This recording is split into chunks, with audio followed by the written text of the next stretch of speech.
విక్రమార్కుడు, కాళిదాసు ఇద్దరూ కలిసి అడవి మార్గం గుండా వెళుతున్నారు. వాళ్ళ ముందు కొంత దూరంలో ఒక మనిషి నడుస్తున్నాడు.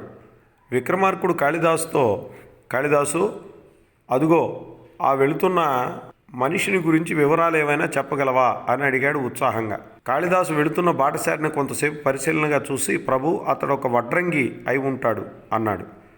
మరి అతడి పేరేమిటో చెప్పగలవా అని అడిగాడు విక్రమార్కుడు. బహుశా అతని పేరు కూడా కాళిదాసు అయి ఉండొచ్చు ప్రభు అన్నాడు కాళిదాసు. అంటే లోగడే ఆ మనిషి నీకు తెలుసు అన్నమాట, అంతేనా అన్నాడు విక్రమార్కుడు. లేదు ప్రభు, అతన్ని నేను ఇప్పుడే చూస్తున్నాను అన్నాడు కాళిదాసు. మరి అతని పేరు ఎలా చెప్పగలిగావు అని మరింత ఆశ్చర్యంతో అడిగాడు విక్రమార్కుడు.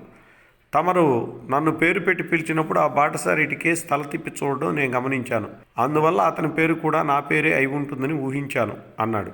శభాష్, నీ సమాధానం యుక్తియుక్తంగా ఉంది. మరి అతను వడ్రంగి అని ఎలా చెప్పగలిగావు అని అడిగాడు సుల్తాన్. ప్రభు, అతను నడుస్తున్నప్పుడు పళ్ళు పువ్వులు నిండిన చెట్లకేసి చూడకుండా బోదెలు లావుగా ఉన్న ఎత్తైన చెట్లకేసి, అంటే కలపకు పనికి వచ్చే చెట్లకేసి మాత్రమే చూస్తూ వెళ్ళడం గమనించాను. అందువల్ల అతడి వృత్తి వడ్రంగం అయి ఉంటుందని ఊహించాను అని సమాధానం ఇచ్చాడు కాళిదాసు. ఆహా, చాలా గొప్ప పరిశీలన.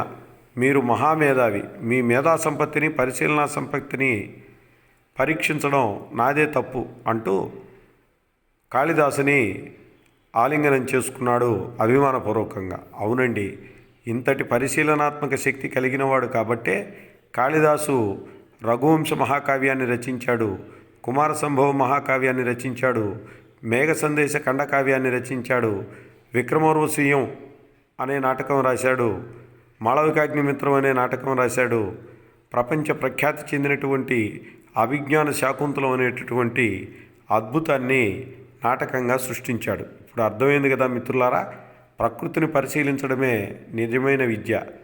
ఆ విద్య అలవాటు చేసుకుంటే మనం ప్రకృతిని అంటే అర్థం చేసుకుంటే మన జీవితం అర్థమవుతుంది, పరమార్థాన్ని మనం సాధిస్తాం.